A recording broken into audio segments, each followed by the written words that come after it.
ఈరోజు మనం ఊదలతో దోశలు చేద్దాము. చాలా బాగుంటాయి. ఇవి మిల్లెట్స్ కదా, అప్పుడప్పుడు ఇలా దోశలు అట్లా వేసుకోవడం వల్ల విటమిన్స్ ఎక్కువగా ఉంటాయి. వీటి వల్ల మనకు ఫైబర్ ఎక్కువగా వస్తుంది. మామూలు రైస్ కంటే రైస్ వేయకుండా ఊదలు వేసుకుందాం. ఇది చూసారు కదా, పెద్ద గ్లాస్తో ఒక గ్లాస్ తీసుకున్నాను. హాఫ్ గ్లాసు మనం మినపగుళ్ళు వేసుకోవాలి. ఇలాగా చూడు, హాఫ్ గ్లాసు మినపగుళ్ళు వేయండి సరిపోతాయి.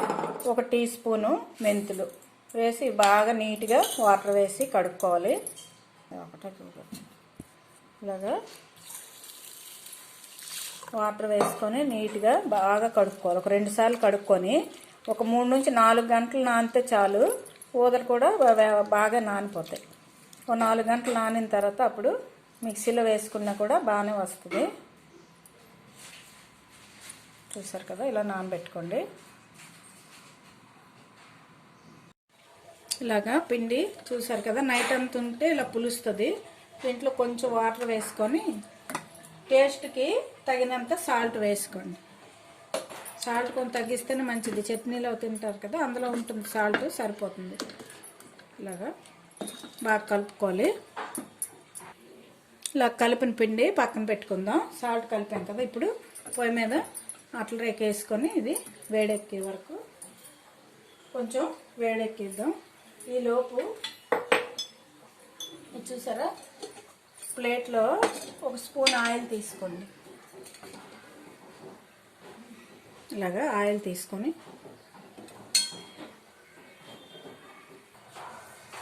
ఇలాగా ఆయిల్ తీసుకున్నాం కదా, ఒక స్పూను ఆయిల్లో ఒక స్పూను కారం వేసుకోండి.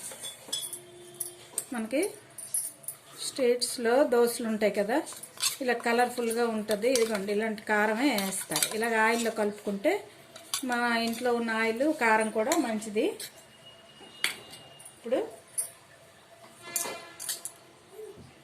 దోశ పానం వేడెక్కింది కదా, ఇలాగా వేసుకోవాలి. ఊదల దోశలు చాలా బాగుంటాయి, బాగా వస్తాయి. టేస్ట్ కూడా బాగుంటుంది. ఇందులో పోషక పదార్థాలు ఎక్కువ ఉంటాయి. ప్రోటీన్ ఉంటుంది, పీచు పదార్థం, చిరుధాన్యాలు కదా, పీచు పదార్థం ఎక్కువగా ఉంటుంది. చూసారు కదా, ఇలాగా ఎంత సైజు కాంటే మనకు రేకు బట్టి మీరు వేసుకోండి. జస్ట్ ఆయిల్ కొంచెం వేసుకుంటే సరిపోతుంది. మొదటి దోశకి ఆయిల్ వేసుకుంటే నెక్స్ట్ అంతా వేసుకోవడం అవసరం ఉండదు. కొంచెం కాలింది కదా, ఇలాంటప్పుడు ఈ కారాన్ని ఇలాగా స్ప్రెడ్ చేయండి. చాలా బాగుంటుంది. పెద్దవాళ్ళు అందరికి కూడా చాలా ఇష్టంగా ఉంటుంది. కొంచెం పెద్ద పిల్లలు ఉంటారు కదా, 6-7 సంవత్సరాల పిల్లలు కూడా ఇలాగా వేస్తే తింటారు.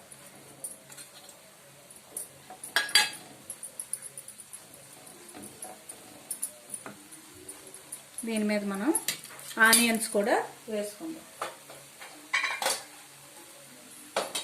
ఇలాగా ముక్కలు కోసి ఉంచుకుంటే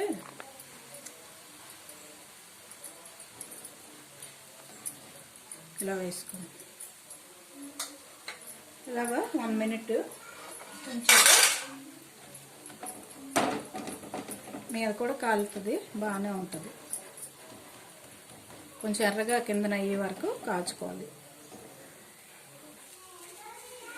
ఇలాగా కాలుతుంది, చూసారు కదా.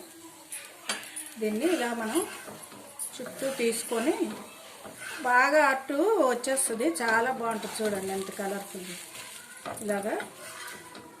ఇలాగా ఒక ప్లేట్లోకి తీసుకుందాం. ఇంకొకటి కూడా వేసుకుందాం.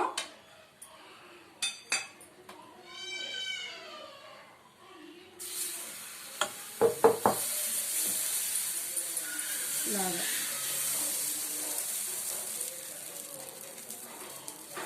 కొంచెం కాలిన తర్వాత కారం ఇది స్ప్రెడ్ చేద్దాం. 1 మినిట్ అయితే కాలిపోతుంది. ఫస్ట్ దోశ కంటే తర్వాత దోశ వేగం అవుతుంది. మనకి రేకు బాగా వేడెక్కి ఉంటుంది కదా. ఇది రాసేటప్పుడు కొంచెం సిమ్లో పెట్టుకోండి. ఇలాగంతా స్ప్రెడ్ చేసుకుంటే బాగుంటుంది. ఇలాగంతా స్ప్రెడ్ చేసుకున్నాక మళ్ళీ ఆనియన్స్ ఇలా వేసుకోండి. ఆనియన్స్ ఇష్టం లేనప్పుడు ప్లెయిన్ దోశలా కూడా వేసుకొని చట్నీతోని పిల్లలకి ఇస్తే బాగుంటుంది. ఇలాగ ఊదలు వాళ్ళు చేసుకోవడం వల్ల వారానికి ఒకసారైనా 2 సార్లైనా ఊదలు. అలాగే మనము ఇంకా ఇడ్లీ కూడా జొన్నలతో ఇడ్లీ చేశాను. ఆ వీడియో కూడా నెక్స్ట్ పెడదాం. అలాగా చిరుధాన్యాలతో చేసుకోవడం వల్ల హెల్త్ కూడా బాగుంటుంది. ఇప్పుడు అంతా పొల్యూషన్, ఈ వాతావరణం, మనం తినే ఆహారాలన్నీ కూడా పొల్యూషన్గా ఉన్నవే కదా, మంచివి కాదు. అందువల్ల కొంచెం అప్పుడప్పుడు ఇలాంటి పెడుతుంటే పిల్లలకి బలంగా ఉంటుంది, అన్ని విధాల విటమిన్స్ వస్తాయి. ఇలాగా మనం చిరుధాన్యాలతో టిఫిన్స్ ఇవి చేసుకోవడం వల్ల 1 గంట వరకు మనకు ఫుల్గా చాలా బాగుంటుంది. చూసారు కలర్ ఎంత బాగా వచ్చిందో. చిరుధాన్యాలు చేయడం వల్ల రెడ్గా కూడా మనకు వస్తుంది, ఎందుకంటే అటు పొట్టు ఉంటుంది. దానివల్ల ఇలాగా తీసుకుందాం. ఇది కూడా ఇలా ఇప్పుడు చట్నీ పెట్టి సర్వ్ చేసుకుందాం.